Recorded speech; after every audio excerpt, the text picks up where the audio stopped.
Olá, muito boa noite. Quarta-feira, 8 de janeiro. Veja os destaques de hoje no segunda edição. Assédio e tragédia. Homem armado com faca tenta atacar uma adolescente em Charqueadas. O pai da jovem fez o alerta à polícia militar. O suspeito resistiu à prisão e acabou baleado. O tiro do PM foi fatal. Justiça às avessas. Jovens arrombam escola e viram alvo de violência. A Polícia Civil investiga se traficantes da região metropolitana estão envolvidos nas agressões.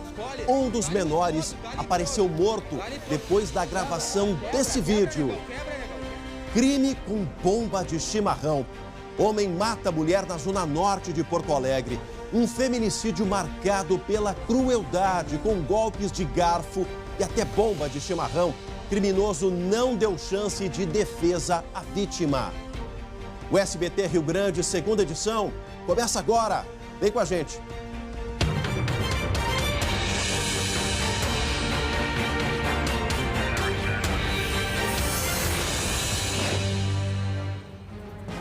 E a gente abre o programa de hoje com esse flagrante. Flagrante que vem da cidade de Viamão, porque menores de idade foram flagrados arrombando e roubando uma escola na cidade.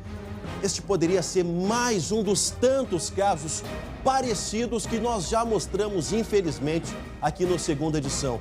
Mas desta vez, gente, os menores foram pegos e agredidos.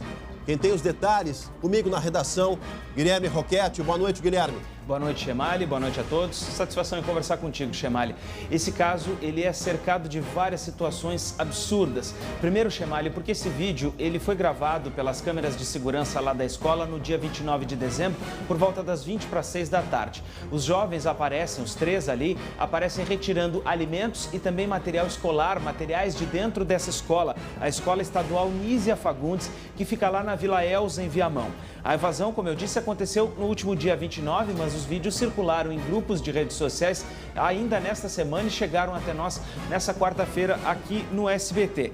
Como eu disse, eles levaram comida e também materiais. Mas o fato mais grave dessa história, Chemali, é que depois de que isso aconteceu, esses jovens, eles foram então pegos por um outro grupo e foram agredidos barbaramente. Eles inclusive aparecem num outro vídeo sendo agredidos. Esses três adolescentes, então, eles foram pegos e agredidos por outras pessoas que, segundo a Polícia Civil, há indícios de que os agressores pertençam a um grupo de tráfico lá da região da Vila Elza, em Viamão.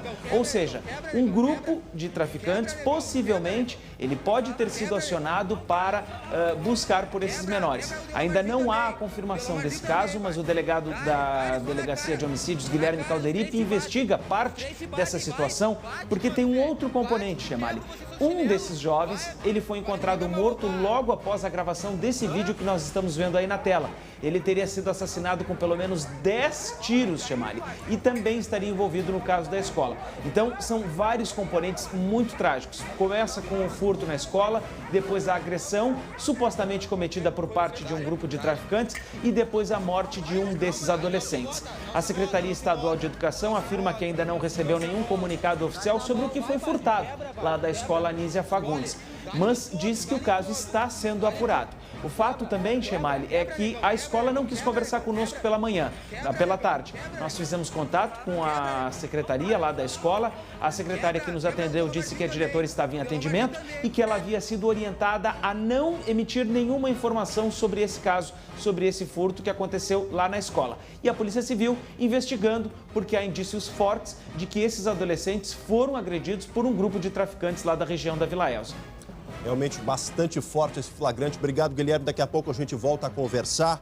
10 tiros, o detalhe é esse, 10 tiros e um bastidor foi na frente da família do jovem. Na frente da família desse jovem, um caso extremamente grave e que a gente vai aprofundar. É acompanhar a investigação da Polícia Civil amanhã no SBT Primeira Edição com o André Rato. Vai ter a reportagem sobre isso e a gente atualiza os detalhes no segunda edição de amanhã à noite.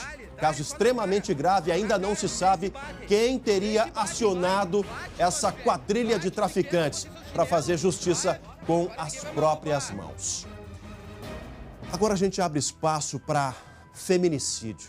infelizmente, uma rotina que tem se incorporado no dia a dia aqui dos gaúchos, especialmente nos meses finais aí de 2019 e no início de 2020. Uma mulher, reparem só nessa história, uma mulher foi morta com garfadas e até golpes de bomba de chimarrão aqui na capital.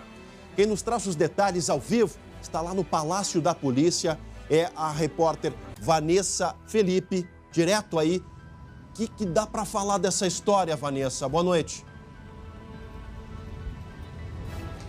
Olha, Chemali, particularmente o meu sentimento é de revolta. Ontem mesmo nós dois comentávamos, né, que não para essa história de feminicídio e hoje, infelizmente, nós trazemos, porque é o nosso dever, mais uma notícia de feminicídio. Desta vez aconteceu no último domingo, dia 5 de janeiro, no bairro Santa Rosa de Lima, zona norte aqui da capital. Segundo a Polícia Civil, o homem e a mulher haviam mantido um relacionamento durante 5 anos, mas agora estavam em processo de separação. E como costuma acontecer, o homem provavelmente não aceitava essa situação. O que ele fez?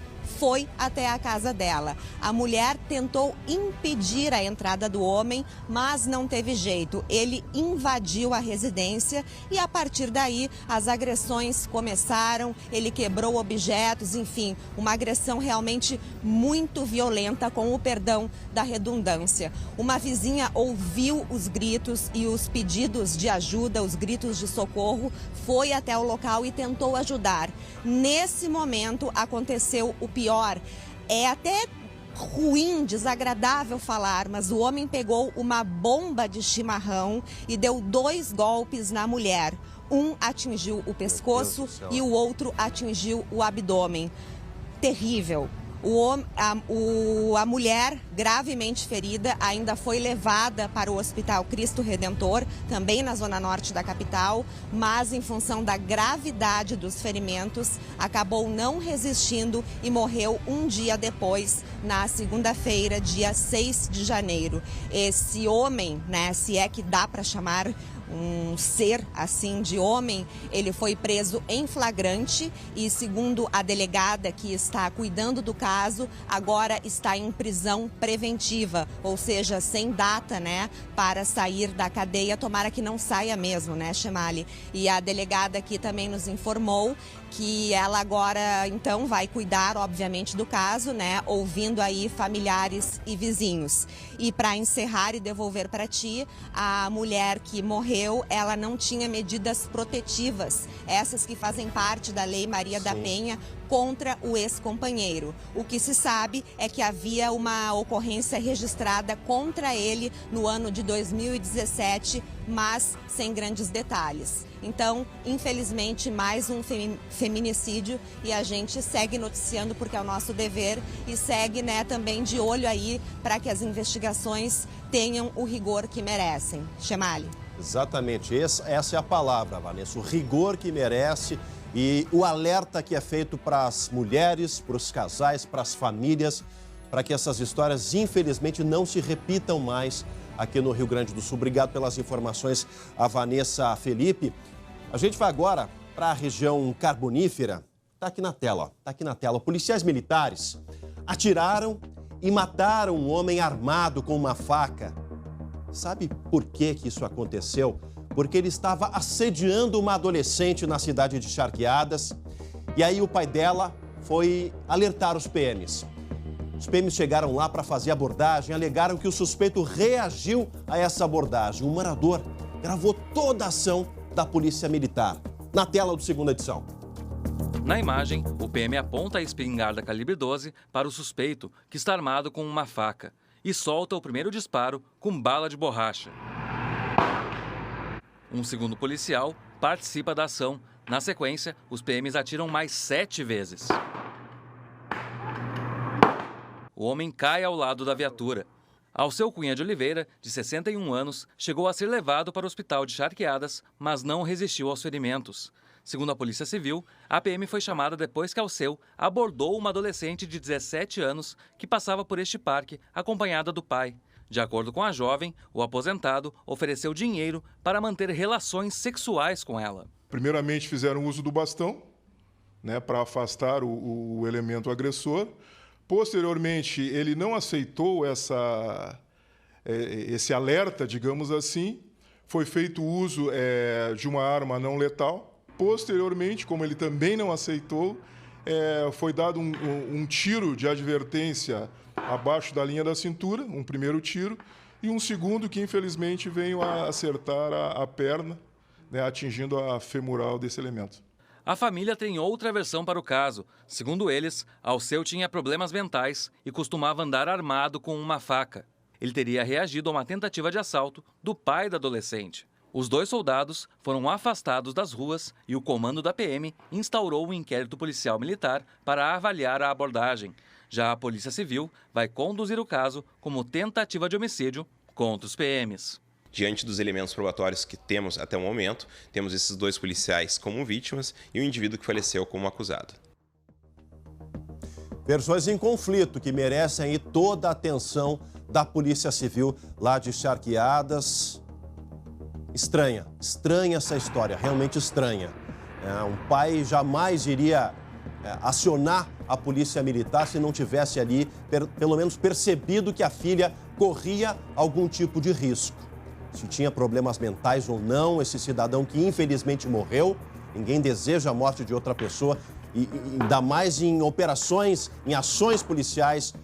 O fim morte jamais é desejado por quem veste uma farda, por quem tem um distintivo da Polícia Civil. Agora, não respeitou os primeiros sinais, a munição não letal, foi usado o padrão. O tiro abaixo da linha da cintura, infelizmente, pegou numa região letal, atingiu a femoral e esse homem morreu, mas merece toda a atenção da Polícia Civil esse caso. Se lembram do crime do hospital? Na primeira semana do ano, pois foi preso o homem que matou um jovem encontrado na última sexta-feira aqui na capital. O corpo da vítima estava dentro de um carro no estacionamento do hospital da PUC. Quem nos conta essa história é a Luciane Coma. O homem se apresentou à polícia no sábado, um dia após o corpo de Andrew Fagundes dos Santos, de 25 anos, ser encontrado dentro de um veículo no estacionamento do hospital da PUC. Ele assumiu a autoria e entregou a arma usada no crime. Na noite desta terça-feira, o suspeito foi preso temporariamente.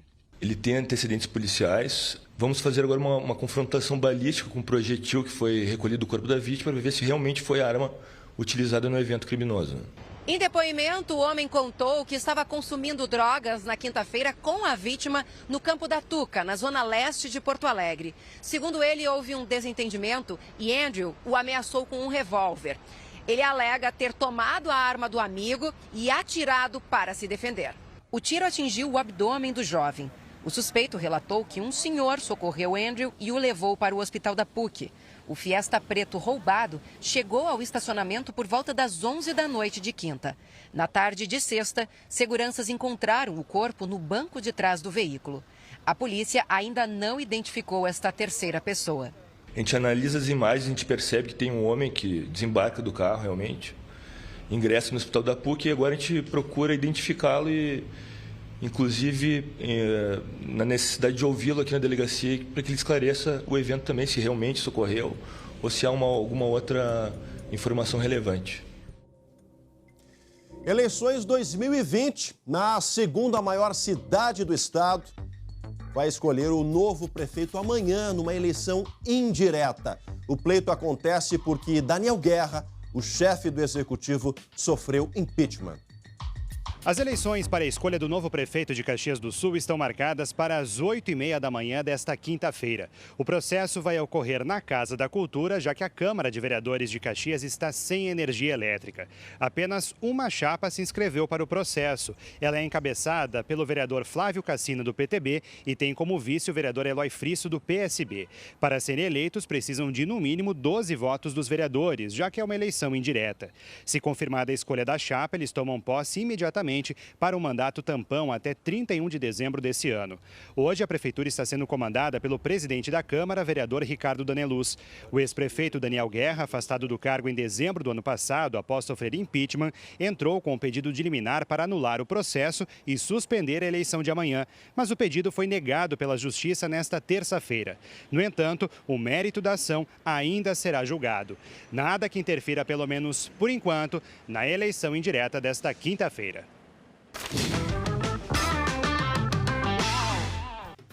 E acabou a saudade da bola para os colorados, Débora de Oliveira. Acabou, Chemali. Deixa eu te dar as boas-vindas aqui para esse cantinho iluminado com a tua presença. Eu sei que o Rio Grande do Sul todo está te acolhendo na casa deles nesse final de tarde. É que o chimarrãozinho pronto, né? Grande 2020 para nós, para o esporte, para as notícias. Agora, o comandante colorado é papo reto, falou pouco, disse tudo. Aqui, ó, ele falou e, ó... mandou o canelão pro treino, Chemali. O Coudet chegou, ó, querendo mostrar serviço internacional. Hoje foi a reapresentação colorada. 29 jogadores à disposição do treinador argentino. Ainda restam 2, né? Um deles é o Bruno Fux, que está treinando com o pré-olímpico, com a seleção pré-olímpica, vai jogar a partir de semana que vem. E o outro é o Rodinei, que só se apresenta dia 11. Bom, mas tem mais um nome que chegou e que foi apresentado nesta tarde de forma oficial, que é o Thiago Galhardo, meio-campista, que estava no Ceará, se destacou no Campeonato Brasileiro no ano passado. Inclusive, foi o primeiro ano que ele realmente teve efetividade, né, dentro de campo e passa a ser uma alternativa para o D'Alessandro, o que me preocupa, viu, Chemali? Porque a gente vê que mais uma vez Sarrafiori começa a temporada sem ser protagonista nessas oportunidades aí para substituir o camisa 10 do Inter. Opção para o segundo tempo, como sempre, né? É o que tudo indica, né? Mas o Coudet começou os trabalhos hoje, foi para a coletiva, só deu oi e tchau, praticamente. E realmente disse que tem muita coisa para fazer. Dia 23, estreia o Inter no Campeonato Gaúcho contra o Juventude, lá no Alfredo Jaconi, pelo Campeonato Gaúcho. E dia 4 de fevereiro é a estreia na pré-Libertadores, que é o jogo mais importante contra um time chileno que ainda vai ser definido. Paulo Guerreiro começa a temporada com a camisa colorada. Chegou hoje, estava com a camisa colorada, o novo uniforme, tudo bonitinho. Mas o Boca, pelo que eu sei, ainda não desistiu dele não. Mas está trabalhando com o Inter e a gente quer que ele fique por aqui, tá bom? Tá certo. Muito trabalho. A gente começa o ano com todo mundo porque quer ver muitas vitórias nessa temporada. Segunda edição volta em seguidinha com essas informações, essa imagem. A mulher que estava lavando a calçada na frente de casa quando o homem chega de bicicleta, agride a cachorrinha dela e a reação dela e do animalzinho. Olha só, você vai ver em seguidinha. Daqui a pouquinho a gente volta já já. Voltamos ao vivo com segunda edição para todo o nosso estado e seguimos falando de insegurança. Em Alvorada, um policial da reserva foi baleado durante um assalto. Ele se preparava para viajar quando foi atacado. O crime aconteceu na frente da casa do militar, no bairro Jardim Algarve, por volta das 6h30 da manhã. Estava colocando as malas dentro do veículo para deslocar com a mãe para a cidade de Pelotas. No momento em que se aproximaram 2 indivíduos ali e ele meio que suspeitou deles. Suspeitou, quando eles se aproximaram, ele sacou da arma e foi alvejado com um tiro no abdômen. A Brigada Militar acredita que os assaltantes não sabiam que a vítima era tenente da reserva. Acharam que ia ser fácil levar e acabaram levando o veículo e inclusive a arma do policial, né? O carro foi abandonado não muito longe daqui, no bairro Rubem Berta. Estava incendiado para eliminar pistas. A mãe do militar não quis comentar o caso, está abalada. Já o tenente foi encaminhado para o hospital e, segundo informações, passa bem. Nasceu de novo esse tenente da reserva. Tomara que a Polícia Civil consiga descobrir os autores do crime. A gente vai voltar agora para a redação para conversar com o Guilherme Roquette sobre um flagrante, né, Guilherme? Uma imagem inusitada, um ciclista ali que se aproxima, agride um cachorrinho, a cachorrinha, na verdade, e a reação de defesa da dona é quase que instinto, né, Guilherme? É verdade, Chemali. Bairro Jardim Algarve, Alvorada, aqui, região metropolitana. Segundo a informação, esse homem chegou de bicicleta para pedir alguma coisa ali para a mulher que estava varrendo, limpando a calçada. Só que o que aconteceu? A cadelinha foi fazer uma festa para o senhor quando ele chegou ali de bicicleta. E ele instintivamente tirou um fio e agrediu a cadelinha. Uma forma covarde, absurda, que esse cidadão fez agredindo o pobre do animalzinho. Só que a mulher não ficou nem um pouco contente com isso, ficou indignada, partiu para cima dele, estapeou e depois, como tinha um balde d'água ali, ela jogou a água toda em cima desse cidadão que agrediu a cadelinha. A gente conversou agora há pouco com a dona desse animal, essa senhora que aparece aí na imagem que estava limpando a calçada. Ela nos disse que acha que deve ter doído bastante no animal, porque chegou a perder um pouco de pelo ali e por pouco não machucou um olhinho da cadelinha. Mas ela passa bem, não teve nenhum ferimento. Tá certo, obrigado pelas informações. Boa noite para ti, Guilherme Roquete. Talvez eu fizesse a mesma coisa por instinto para defender o meu animal de estimação. Uma ótima noite a todos. Fiquem agora com o SBT Brasil. A gente volta amanhã. Tchau, tchau.